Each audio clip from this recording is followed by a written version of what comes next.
ఆంధ్రప్రదేశ్కి సంబంధించి టికెట్లు గోల ఏంటనేది ఒకసారి చూద్దాం. అక్కడ రెండు ప్రతిపక్ష పార్టీల్లోకేమో హౌస్ఫుల్ అయిపోయినా సరే డోర్లు విరగదోసుకుని మరి వెళ్ళిపోతున్నారు. మేము చూస్తాం, మేము మాకు కావాలి, మాకు లోపలికి వెళ్తామని. అధికారంలో ఉన్న పార్టీకేమో కూర్చోమన్నా కూర్చోకుండా బయటికి వెళ్ళిపోతున్న పరిస్థితి. ఎందుకు ఈ గ్యాప్ వచ్చింది? అక్కడ ఆ ప్రతిపక్ష తెలుగుదేశం జనసేనలో ఉన్న ఆ ఒత్తిడికి ఆ తొక్కిసలాట కారణం ఏంటి? అధికార వైసీపీ నుంచి క్యూగట్టి బయటికి వెళ్ళిపోతున్న నిన్న ముఖ్యమంత్రి జగన్మోహన్ రెడ్డి గారు కుప్పం వెళ్ళారు. కుప్పం వెళ్ళి అక్కడ హంద్రీనేవా నుంచి వచ్చే కుప్పం బ్రాంచ్ కెనాల్ని రాజుపేట దగ్గర గేట్లు పెట్టి నీటిని బటన్ నొక్కి విడుదల చేశారు. నిజానికి ముఖ్యమంత్రి కోసమే ఆ ఏర్పాటు చేశారు. దానికి 2 రోజుల ముందు ఆ గేట్లు పక్కన మట్టి కట్టబోస్తే అది అప్పటికప్పుడు పోసిన మట్టి, పైగా నీళ్లు కూడా ఎత్తిపోసి నీళ్ళు, అందులో నీళ్ళు నిండా కనపడాలని ఎత్తిపోతే ఆ మట్టి కట్ట కొట్టుకుపోతే మళ్ళీ ఏదో తెల్లారి రేపు సీఎం వస్తారనగా హడావుడిగా ఇసుక బస్తాలు ఏదేసి మొత్తం మీద షో చేసి మళ్ళీ గేట్లు పెట్టారు. దానికి ఒక మోటార్ పెట్టారు. ముఖ్యమంత్రి గారు వెళ్ళారు. నిన్న చంద్రబాబు నాయుడు గారిని ఒక 600-700 సార్లు చంద్రబాబు నాయుడు గారి పేరు జపించి ఉంటారు. వైఎస్ గారి పేరు అసలు ఎత్తలేదు. జపించి బటన్ నొక్కారు. బటన్ నొక్కగానే ఆ పరదాలు లేచినాయి, నీళ్ళు వెళ్ళినాయి. అది నిన్నటి సీన్. రాత్రి సీన్ ఏంటంటే, విజువల్ వేస్తారా? దృశ్యం. ఇక్కడ బటన్ నొక్కితే గేట్లు వేసినాయి. రాత్రి అయ్యేసరికి క్రేన్తో గేట్లు ఎత్తుకుపోయారు. మళ్ళీ పని అయిపోయింది కదా, గేట్లు తీసుకెళ్ళిపోయారు.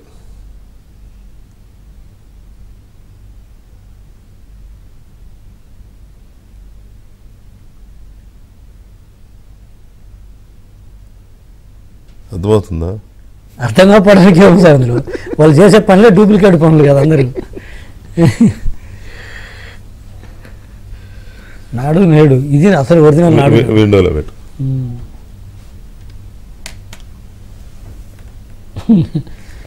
ఎంత జనాన్ని ఇది ఆంధ్రప్రదేశ్ ప్రజలకి జగన్మోహన్ రెడ్డి గారు నాడు నేడు అంటారు కానీ నాడు నేడు దాకా వెళ్ళవసల.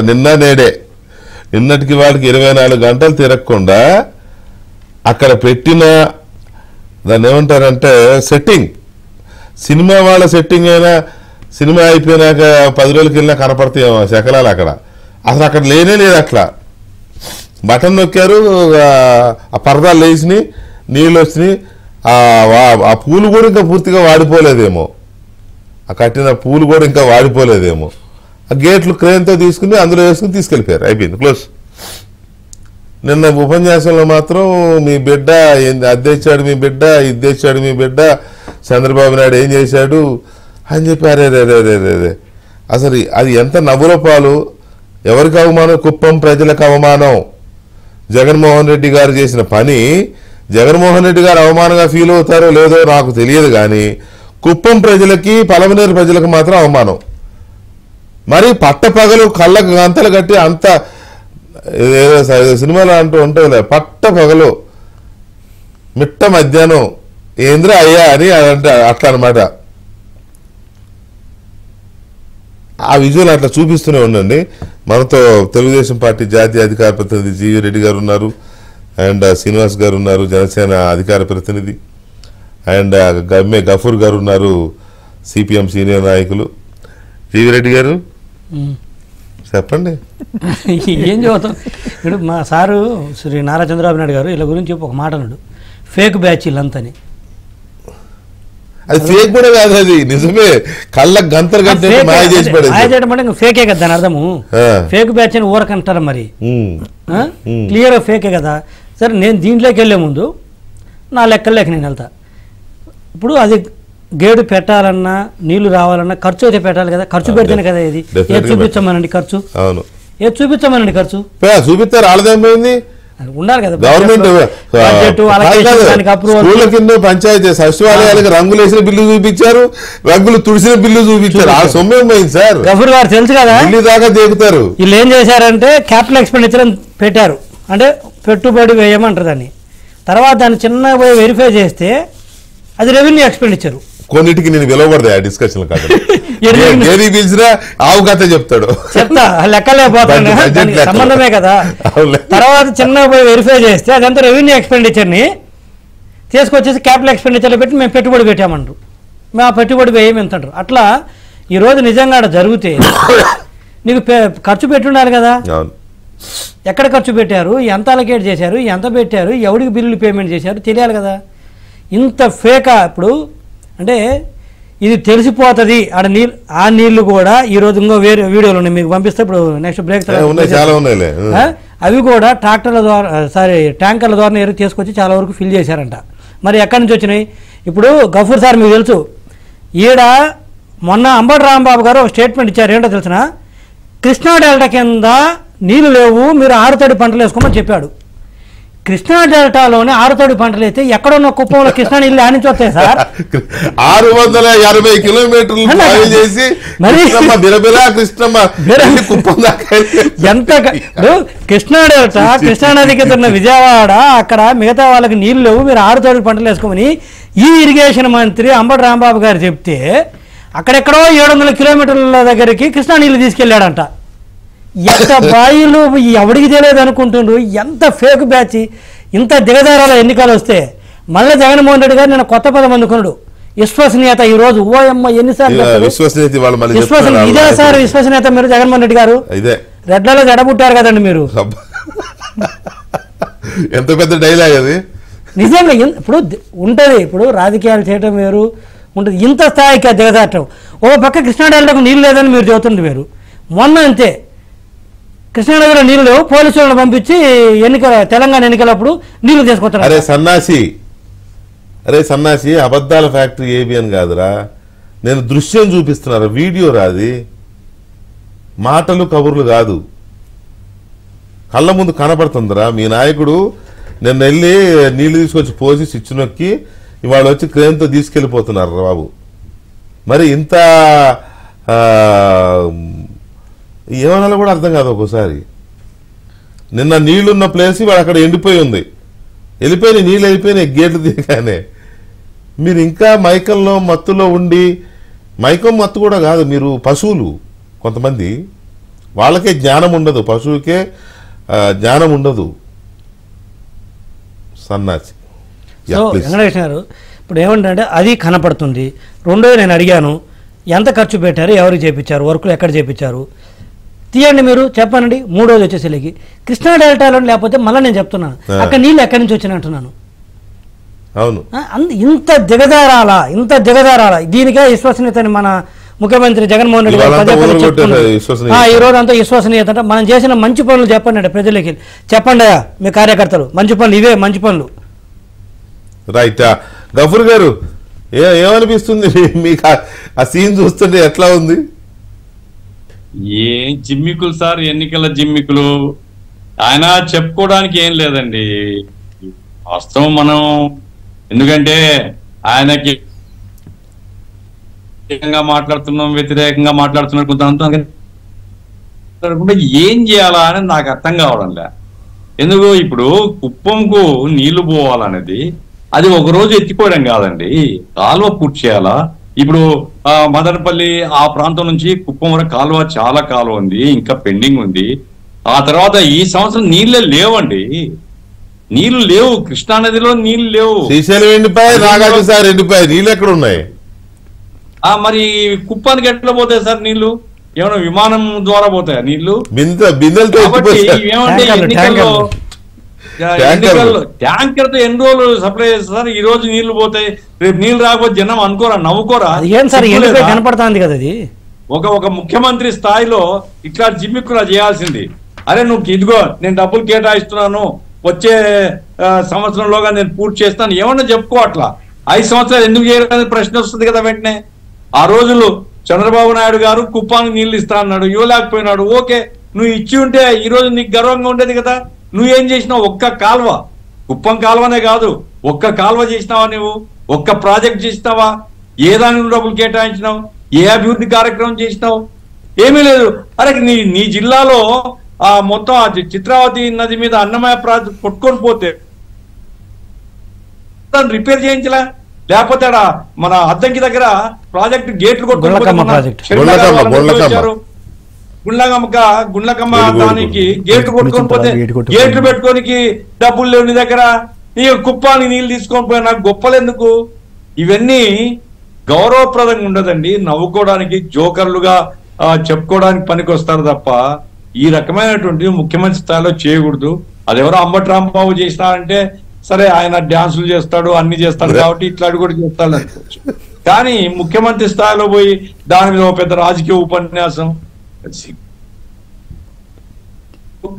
సలహాదారుల సిగ్గు ఉండాలా, రాసేవానికన్నా బుద్ధి ఉండాలా, చెప్పేవానికన్నా ఉండాలా?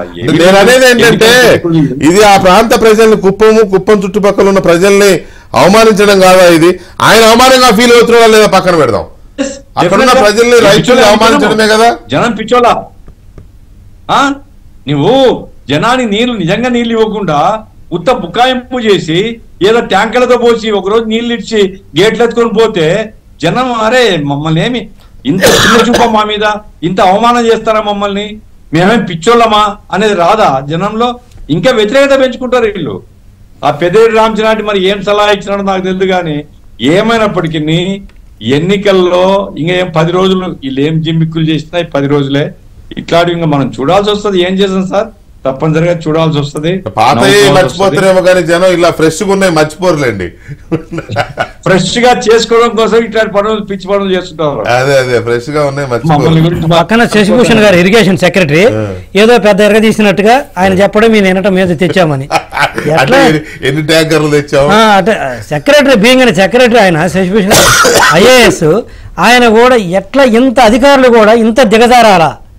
సరే పొలిటికల్ గా వాళ్ళు తిప్పలు పడుతుంటారు, మీకు కూడా ఏమైంది సార్? జీవి అన్నిటికంటే ఐరనీ ఏంటంటే మనం ఏదన్నా ఒక శుభకార్యం చేసేటప్పుడు మంత్రాలు చదివించుకుంటాం వేద పండితులు తీసుకొచ్చి.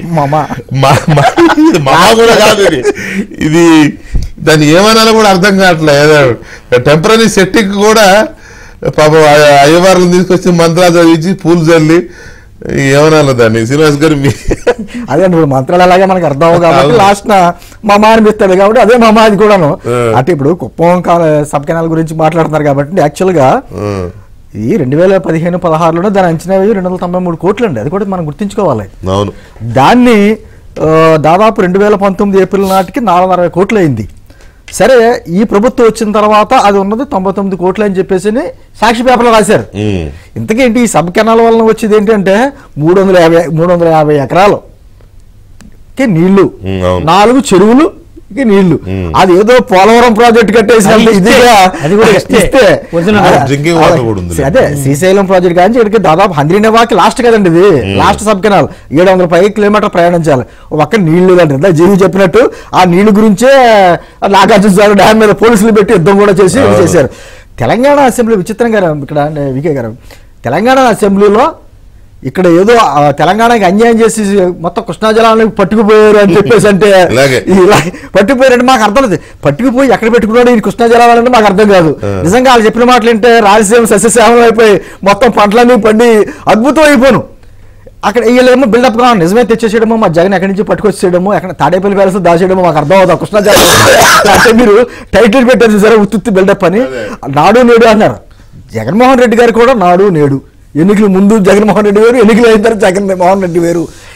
ముందుగా దయచేసి మేము ఏదో నవ్వుతున్నామని అనకూడదు కానీ వాస్తవాలు ఇవన్నీ మరి ఇంత పచ్చిగానా కళ్ళకు గంతలు కట్టడం అంటే ఏదో ఏంటో అనుకుంటాం. కానీ ఇదే నిన్న అక్కడికి తీసుకొచ్చారు, జనాన్ని తరలించుకొచ్చారు.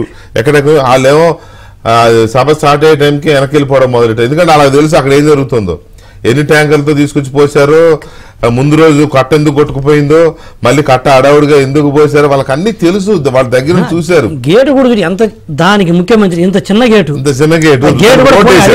దానికి రోడ్ వేశారు ఆయన పోవడానికి. అది పోని దాన్ని ఉంచపోయారు ఆ గేట్ కా ముఖ్యమంత్రి. అదే కదా గేట్ చూడండి. నగర్ మొదలుపెట్టి టీడీపీ మీకు తెలుసు, అందరూ తెలుసు కదా. ఎక్కడ ఉంది అనేది జీవిరెడ్డి గారు గేటుది ఇంపార్టెంట్ కాదు, అది కుప్పంలో ఉంది గేటు. టార్గెట్ గేట్ కాదు, టార్గెట్ కుప్పంలో అయితే పెద్దవి పెడాలి సార్. అది మా ఊర్లలో మాకు తెలుసు, గొల్లకమ్మ చిన్న చిన్న కాలువల మీద దాన్ని అంటారు తూములు మాదిరి కట్టి చేస్తుంటాం, అంత పెడతామై దాన్ని సర్పంచ్ వచ్చి ఓపెన్ చేస్తాడు. కానీ ఇక్కడ ఒకటి మాత్రం చెక్ డ్యామ్స్ అంటారు కదా, చెక్ డ్యామ్ కంటే కూడా చిన్నదండి ఇది.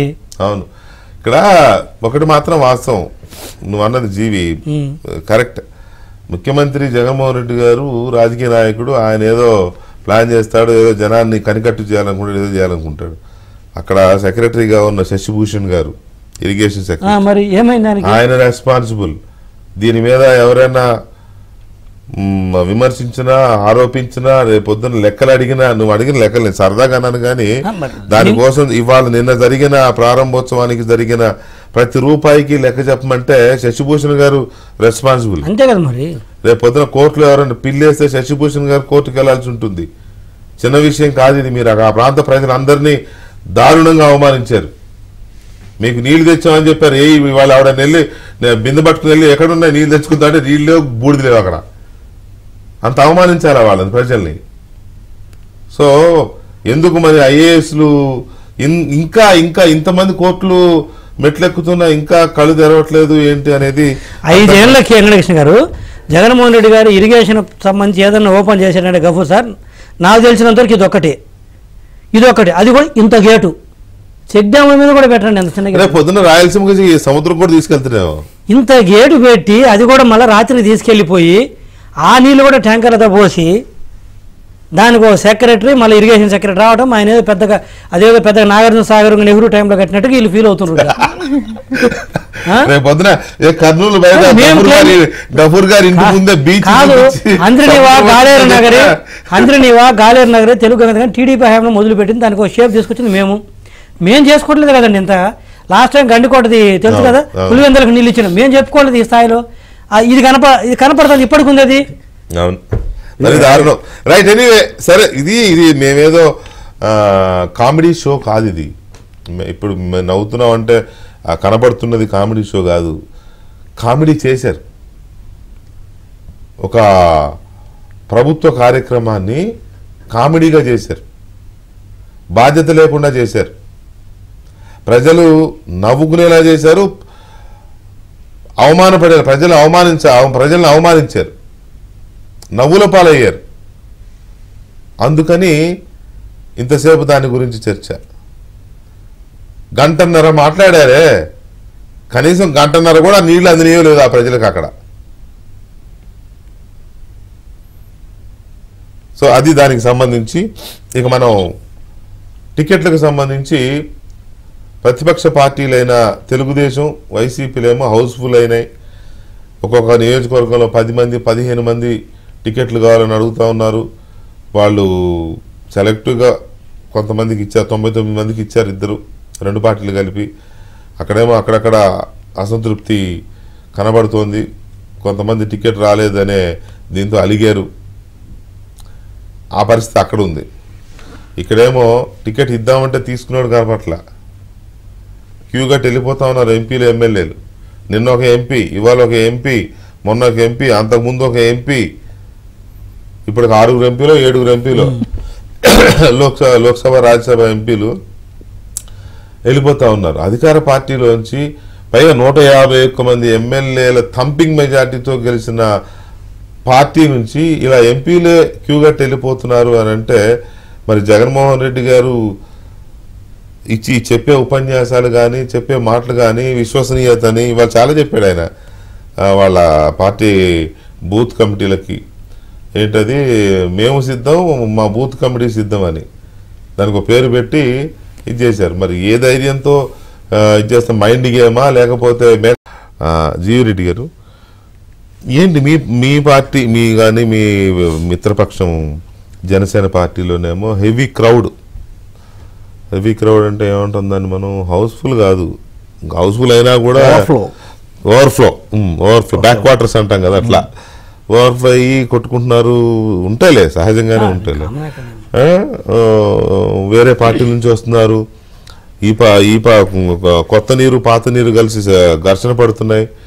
పార్టీ నాయకత్వం ఎట్లా దీన్ని చేయాలనే దీంట్లో అనుభవం ఉంది కాబట్టి మేనేజ్ చేస్తున్నారు చంద్రబాబు నాయుడు గారు.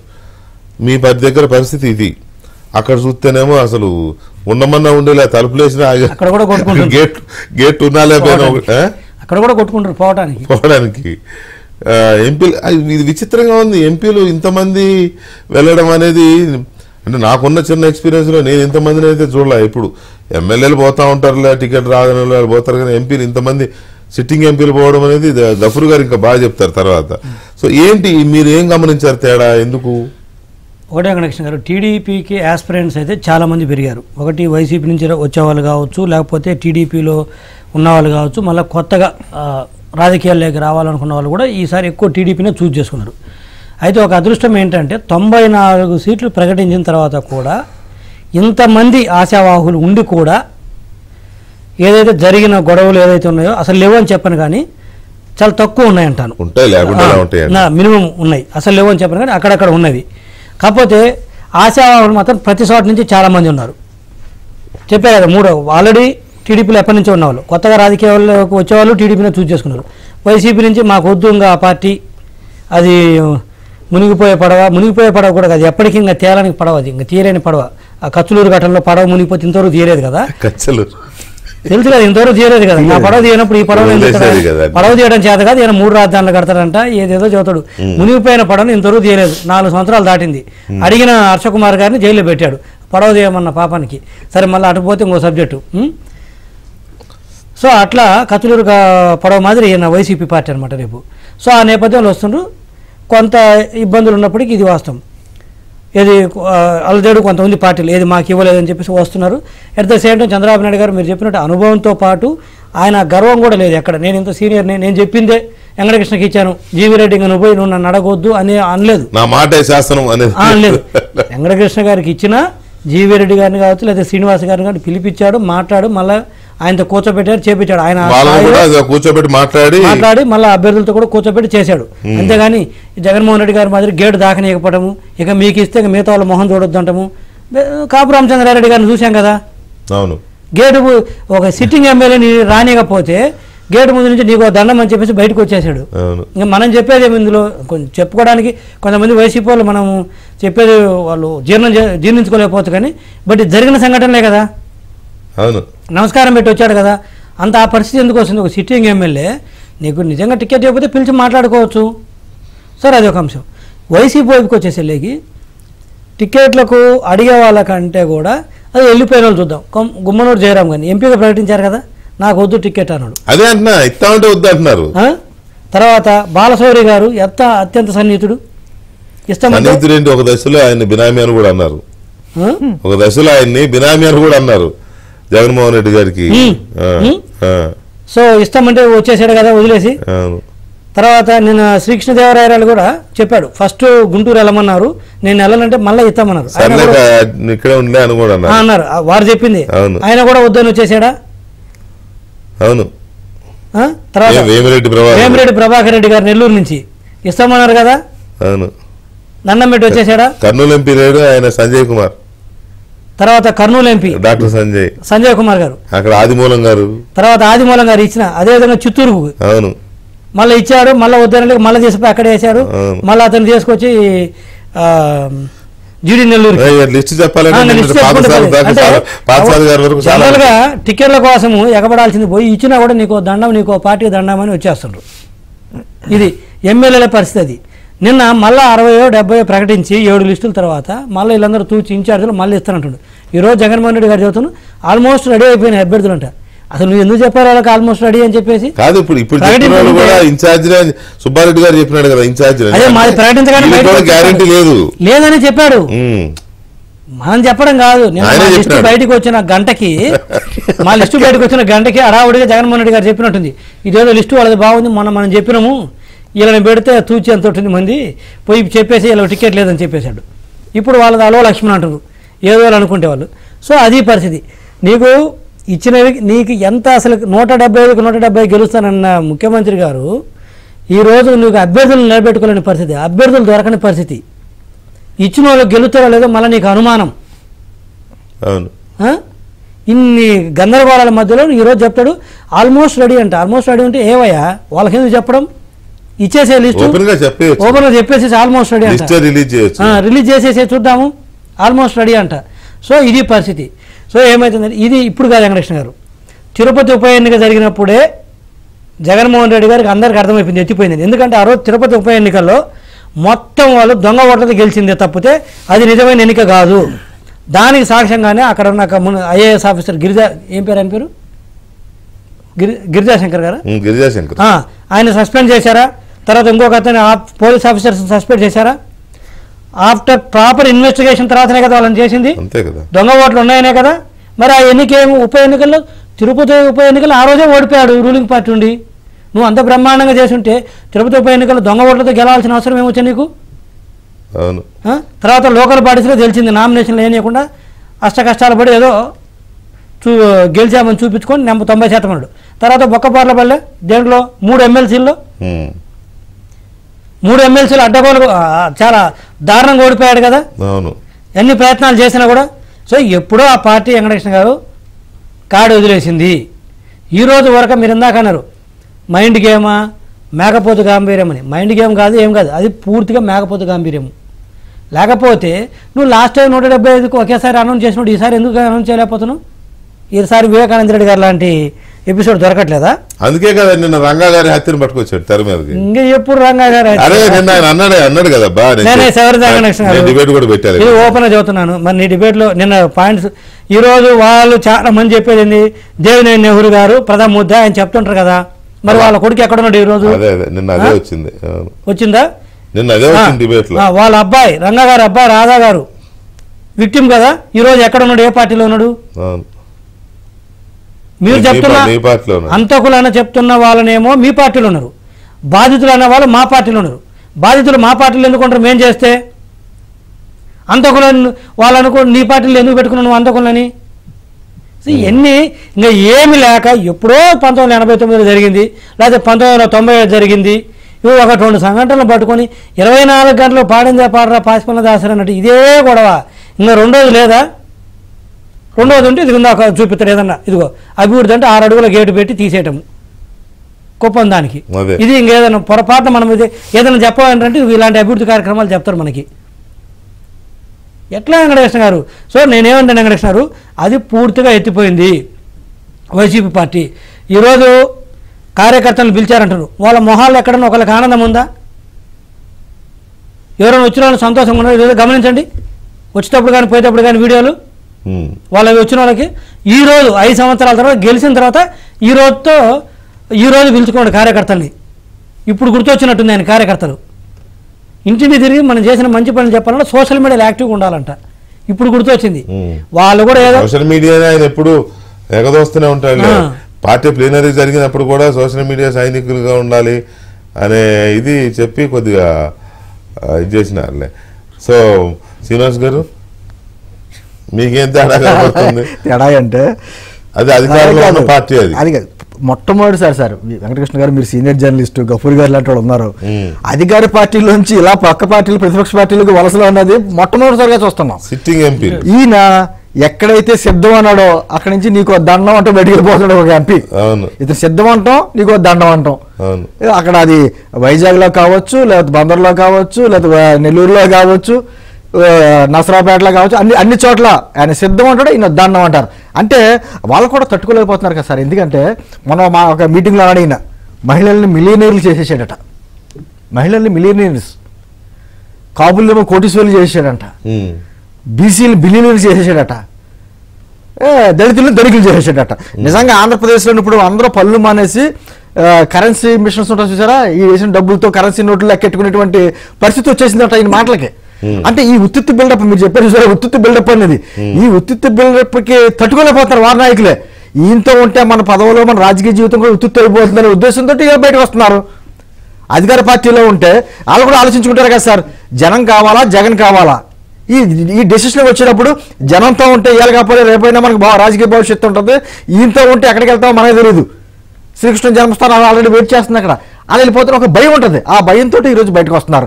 కానీ అంత వెళ్ళిపోతున్నా కూడా అక్కడ మాకు వాళ్ళు మన గతంలో అన్నట్టు చూసారా, వీళ్ళ ఓటర్లు మా ఓటర్లు కాదన్నట్టుగా వీళ్ళు మా ఎమ్మెల్యేలు కాదంటారు రేపు పొద్దున్న.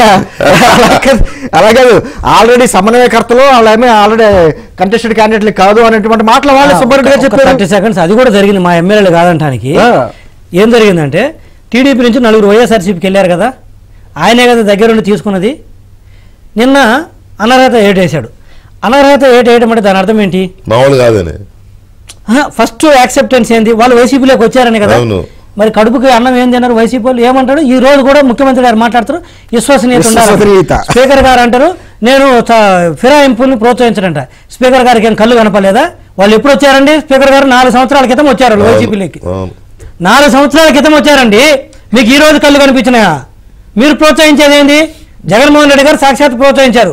ఏంటి పనిష్మెంట్ ముఖ్యమంత్రి గారు కూడా బీయింగ్ స్పీకర్ ఇవాళ కోచి జ్యుడిషియల్ అథారిటీ రైట్. ఎంత తక్కువ మార్కుంటే అంత మంచిది. ఎవరికి విశ్వసనీయత మరి ఇప్పుడు ఇక్కడ స్పీకర్ గారికి ముఖ్యమంత్రి గారికి అంటే ఈ రోజు స్పీకర్ గారికి ఏం చెప్పారంటే మా ముఖ్యమంత్రి గారికి తెలియలేదు, మా ముఖ్యమంత్రి గారికి విశ్వసనీయత లేదు, మా ముఖ్యమంత్రి గారు దిగజారి టీడీపీలో గెలిచిన ఎమ్మెల్యేలు 151 ఉన్నా కూడా తెచ్చుకున్న మా పార్టీలోకి నాకు విశ్వసనీయత ఉంది కాబట్టి ఈ స్థానానికి నేను ఈ రోజు వాళ్ళని డిస్క్వాలిఫై చేస్తున్నాను చెప్పి. సరే ఎప్పుడండి ఇది ఒక ఆస్పెక్ట్. సో ఈరోజు డిస్క్వాలిఫై చేశాడంటే దాని అర్థం ఏంటంటే ఒప్పుకున్నాడు. ఇక రెండో వచ్చేసరికి జగన్మోహన్ రెడ్డి గారు ఇదో మా ఎమ్మెల్యేలు కాదంటారు చూసావా, ఇదో ఇదే ఎన్నికల టైం దగ్గర పడేట్లేకి వదిలించుకోవడం కోసము వాళ్ళని వేటేసి పక్కకు పంపించాడు. అట్టుంటది జగన్మోహన్ రెడ్డి గారు నమ్ముకుంటే అట్టుంటది. మనతో మనం మాట్లాడుతుంటే ఎన్నో రకాలుగా చూసాం. ఆఖరికి వారి చెల్లి ఆయన అధికారంలో రావడానికి ఎంత కృషి చేసినటువంటి 3000 కిలోమీటర్లు వాళ్ళ చెల్లినే నా చెల్లి కాదని చెప్పేస్తున్నాడు ఆయన. వాళ్ళ సోషల్ మీడియాలో అది చెప్పేస్తారు. అసలు రాజశేఖర రెడ్డి గారికి పుట్టిందా అనేటువంటి మాటలు కూడా మీరు అంటుంటే అవి కూడా వచ్చింది. ఒక ఇది వచ్చింది. ఒక్క నిమిషం, మీరు అన్నారు ఆ చెల్లినే నా చెల్లి కాదనిపిస్తున్నాడు అంటుంటే ఒక్క నిమిషం వినాలి, మీరు వినాలి.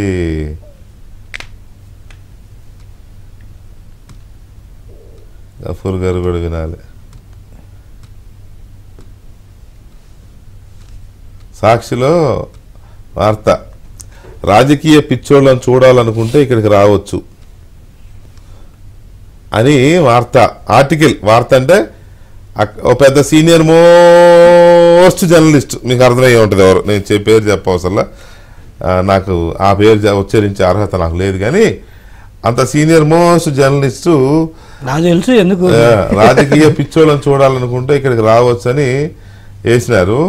ఎవరట అంటే రాజకీయ పిచ్చోళ్ళు పవన్ కళ్యాణ్ గారు, చంద్రబాబు నాయుడు గారు, షర్మిల గారు. సొంత పత్రికలో ఆవిడ కూడా ఓనర్ అని ఆమె చెప్తుంది. మా నాన్న సంపాదించిన ఆస్తి నా 50% నాదే సాక్షి పాపం ఆమె చెప్తుంది. ఆవిడ శాలరీ తీసుకుంటూ ఆవిడ శాలరీ తీసుకుంటూ ఈ రాసిన ఆయన షర్మిల గారి దగ్గర శాలరీ తీసుకోవాలి కదా, అంతే కదా రాసిన. అట్లాంటి దీంట్లో షర్మిల గారి ఫోటో కూడా పెట్టి పిచ్చోళ్ళని చూడాలంటే ఆంధ్రప్రదేశ్ రావచ్చు అని వేసారండి. ఇక ఏం చెప్పాలి వీళ్ళకి? అలా కాదు, రేపు పొద్దున్న విజయమ్మ గారు ఏం మాట్లాడట్లేదు, కానీ ఇంకాను ఆవిడ కూడా ఏమైనా మాట్లాడి కూతురు వైపు తిరిగింది అనుకోండి, ఇంకేమంటారో నాకు ఇండైరెక్ట్ గా రాజకీయ పిచ్చోళ్ళు ఏపీలో ఉంటారంటే వీళ్ళు కూడా వర్తించుద్ది కదా.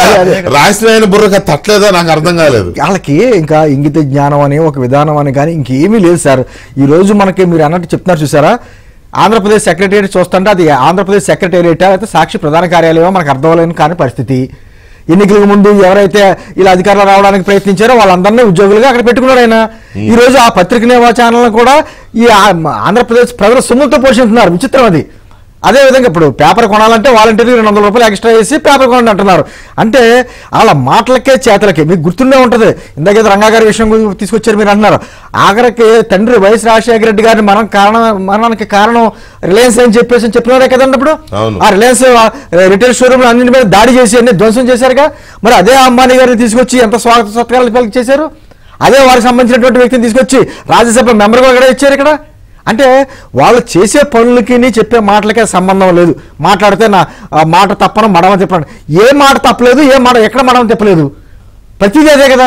ఈరోజు ఈ ప్రభుత్వం అధికారంలో రావడానికి కృషి చేసినటువంటి దళితులని మోసం చేశాడు ఈయన. మెయిన్ ఈ రోజున దళితులు ఎక్కడే సరే భారతదేశంలో దళితుల మీద SC ST యాక్ట్ కేసులు పెట్టింది లేదు, ఆంధ్రప్రదేశ్లో పెట్టారు. ఈ రోజున దళితులు మన ఒక చంపేసినటువంటి వ్యక్తిని ఒక ఎమ్మెల్సీ అతని పార్టీని సస్పెండ్ చేసి మరి అదే వ్యక్తిని తీసుకొచ్చి అధికారిక కార్యక్రమాలు పక్కన కూర్చోబెట్టుకుంటారు.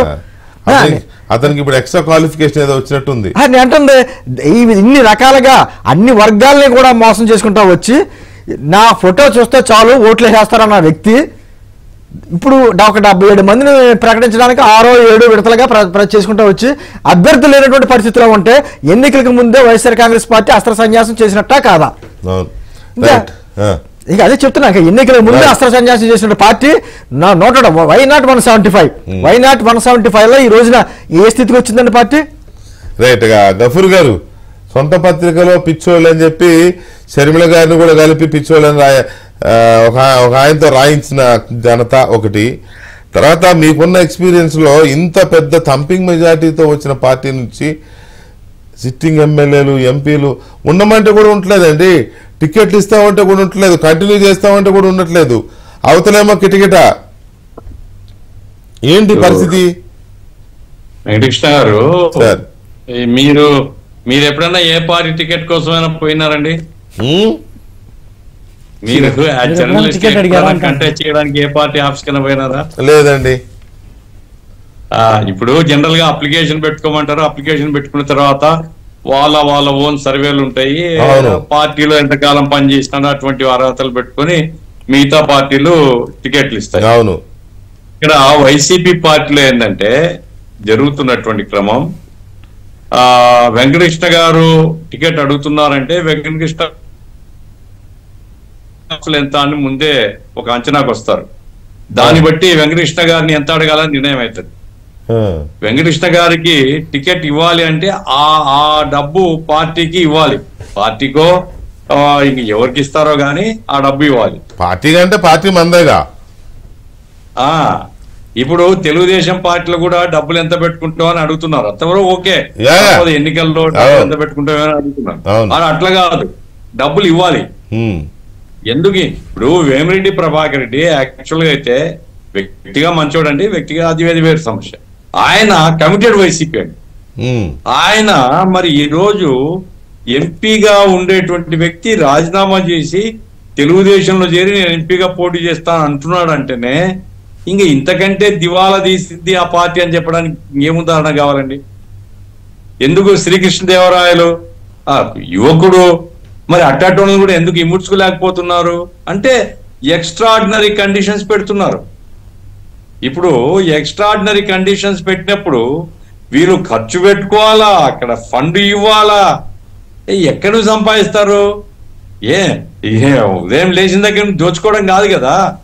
ఎంపీ ఎమ్మెల్యేలకు దోచుకోవడానికి ఛాన్స్ కూడా లేదు. ఎమ్మెల్యేలను ఇసుక అమ్ముకుంటారు లేదా గ్రావెల్ అమ్ముకుంటారు, ఎంపీలు అదేం లేదు. ఆడ మోడీ గారి రాజ్యంలో వాళ్ళకేం ప్రాజెక్టులు వచ్చేది కూడా ఏం లేదు. కాబట్టి ఈ ఎక్స్ట్రాడినరీ డిమాండ్స్ ఏవైతే ఉన్నాయో అవి ఫుల్ఫిల్ కావడం లేదు ఒకటి. రెండవది ఏమంటే ప్రజల్లో రాజకీయాలతో సంబంధం ఉండేటువంటి వాళ్ళకు ప్రజల్లో వస్తున్న మార్పులు అర్థమవుతాయండి. ఎక్కడో ఉండే వాళ్ళకి అర్థం కాదు కానీ బ్యూరోక్రాట్స్కి అర్థం కాకపోవచ్చు, బట్ ప్రజల్లో తిరిగే వాళ్ళకు ప్రజల యొక్క ఆలోచన ధోరణిలో ఏం మార్పులు వస్తున్నాయో అర్థమవుతుంది. ఆ రకంగా అర్థం చేసుకున్న వాళ్ళందరూ కూడా బాబు ఇక్కడ ఇంత పెట్టుబడి పెట్టి ఇంత చేసి ఈ చేతులు కట్టుకునేటువంటి కల్చర్ లో ఉండడం కంటే ఫ్రీగా బయటికి పోయి పోటీ చేద్దాం అనేటువంటి ఆలోచనకు వస్తున్నారు.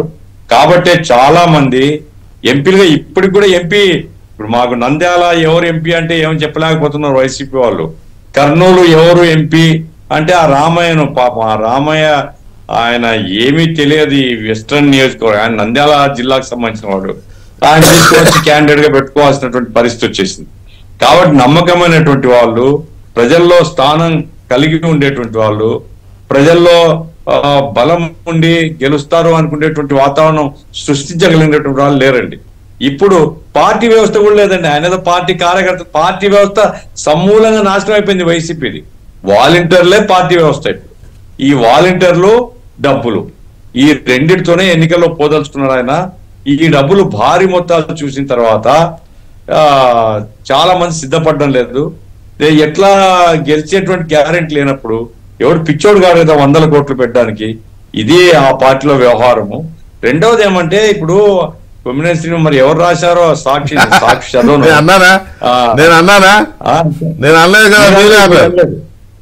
సీనియర్ జర్నలిస్ట్ అంటే ఇంకెవరున్నారు సార్? సీనియర్ జర్నలిస్ట్ వెళ్ళిపోయి పాపం ముందే చూడాలంటే ఇక్కడ రావచ్చు అంటే సాక్షికి రావచ్చు అంటున్నాడు ఏమనుకున్నాను. చూడాలి సాక్షికి రండి అంటున్నాడేమో ఆయన.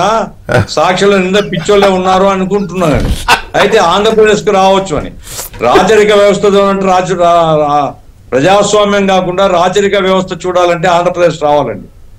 అంత రాజ్యం వెళ్తున్నటువంటి రాష్ట్రం చూడాలంటే ఆంధ్రప్రదేశ్ రావాలండి. కేవలం డబ్బు సంపాదన, కొల్లగొట్టు, దౌర్జన్యం చేయి, ప్రజల్ని బెదిరించి ఓట్లు పోలు చేయించుకునేటువంటి వ్యవస్థను చూడాలంటే ఆంధ్రప్రదేశ్ రావాలా. అబద్ధాలు చెప్పి అబద్ధాలతో ప్రజల్ని మనం నాజీల గురించి చెప్పుకుంటాం. నాజీలు అబద్ధాలు చెప్పి చెప్పి చెప్పి అది నిజాన్ని భ్రమింపజేసినట్టుగా ఆ రకంగా వాళ్ళ వారసుల్ని చూడాలంటే ఆంధ్రప్రదేశ్ రావాలి తప్ప విశ్వసనీయత లేదు, నమ్మదగినటువంటి చరిత్ర లేదు. చెప్పిన అబద్ధం చెప్పకుండా ఎన్ని అబద్ధాలన్నా వల్లించేటువంటి పద్ధతి ఉంది. ప్రజలకు చెప్పేది ఒకటి, ఆచరణలో చేసేది ఒకటి. కాబట్టి అన్ని విధాల భ్రష్టుపట్టినటువంటి రాష్ట్రంగా ఆంధ్రప్రదేశ్ మార్చినటువంటి చరిత్ర చూడాలంటే ఆంధ్రప్రదేశ్ రావాలి తప్ప ఇంకోటేం కాదు. అందుకోసమే రెండోది ఏమంటే కొంచెం జీవిరెడ్డి పార్టీ వాళ్ళకు కూడా నేను చెప్పదలుచుకున్నాను. జనసేన సోదరులు ఉన్నారు పక్కన. ఇక మీరు ఓవర్ ఎస్టిమేషన్ కు పోతే బోర్ల పడతారు మీరు కూడా. అయ్యో అంత ఓవర్ కాన్ఫిడెంట్ ఏం లేదు సార్ మాకు. చాలా కష్టపడితే తప్ప. ఎందుకంటే అబద్ధాలు ఎవరు నమ్మరు అంటారు. అబద్ధాలు నమ్మే జనం కూడా చాలా మంది ఉన్నారు. అప్పటికి ఏది ప్రస్తుతమో దాన్ని మాత్రమే చూసే జనం చాలా మంది ఉన్నారు. డబ్బును మీకంటే ఎక్కువ ఖర్చు పెడితే చూసే జనం చాలా మంది ఉన్నారు. కులాలు, ప్రాంతాలు అన్నింటిని ఉపయోగించి ఆ రకంగా రాజకీయాల్లో యుక్తులు, కుయుక్తులు, కుతంత్రాలు ఎన్ని రకాలైతే చేయాలనో అన్ని రకాలు చేసేటువంటి శకుని మనుషులు చాలా మంది ఉన్నారు. కాబట్టి చాలా జాగ్రత్తగా అది ఒక సూచన మీరు వాళ్ళకి చేసింది. కానీ నాకు అనిపిస్తుంది మీ ఇప్పుడు సిపిఎం పార్టీగా మీకు అసోసియేటెడ్ మీడియా ఇది ఒకటి ఉంది కదా, ప్రజాశక్తి ఇవన్నీ ఉన్నాయి. సిపిఐకి కూడా ఒక పత్రిక, టీవీ కూడా ఉండేది, ఇప్పుడు లేదనుకోండి. కానీ రాజకీయ ఇప్పుడు చంద్రబాబు నాయుడు గారు జగన్మోహన్ రెడ్డిని సైకో అనొచ్చు, జగన్మోహన్ రెడ్డి గారు చంద్రబాబు నాయుడిని ముసిలోడు అనొచ్చు, సంపేయండి అనొచ్చు, పిచ్చోడు అనొచ్చు, మీరు కూడా ఉన్మాదం అనొచ్చు, రాజకీయ నాయకులు అనుకోవచ్చు. ఒక పత్రిక, మీడియాగా ఒక పత్రిక ఆ విధానాలను తప్పుపడుతూ రాయొచ్చు. ఒక జర్నలిస్టు విధానాలను తప్పుపడుతూ విమర్శిస్తూ రాయొచ్చు.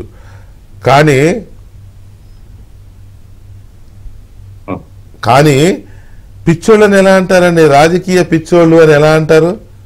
ఒక పత్రిక రాయొచ్చా? ఒక జర్నలిస్టు రాయొచ్చా? అట్లా జర్నలిజం అనేటువంటిది మరి ఆయన మర్చిపోయిండొచ్చు. లేదా ఒక్కోసారి ఇప్పుడు అల్జిమీర్స్ వస్తుంది అనుకోండి సార్. అల్జిమీర్స్ వచ్చిన వాళ్ళకు మనుషులు ఎవరు గుర్తుండరు. అట్లాంటిది ఏమన్నా వచ్చింది అనుకోండి జర్నలిజంలో, ఇట్లాంటి రాతలే వస్తాయి. డబ్బుకు అంత దిగజారాల్సిన పని లేదు. ఆయన సొంత పత్రిక కాదు అది. డబ్బు కోసం ఆయన జీతం ఇస్తారు. డబ్బు కోసం అంత దిగజారాల్సిన అవసరం ఏముంది సార్? ఆయన ఇంకో సొంత పత్రిక పెట్టుకున్నా గౌరవంగా నడుపుకోవచ్చు. కాబట్టి దిగజారినటువంటి రాతగాళ్లను మనం ఏమంటాం? పెట్టుబడికి, కట్టుకథకు పుట్టిన విషపుత్రికలు అనేటువంటి పదం సాక్షికి చక్కగా వర్తిస్తుందండి. అక్రమ పెట్టుబడి, కట్టుకథలు, అవును, ఆ రెండింటికి పుట్టిన కథలే ఆ సాక్షి పత్రికల్లో చూస్తాం.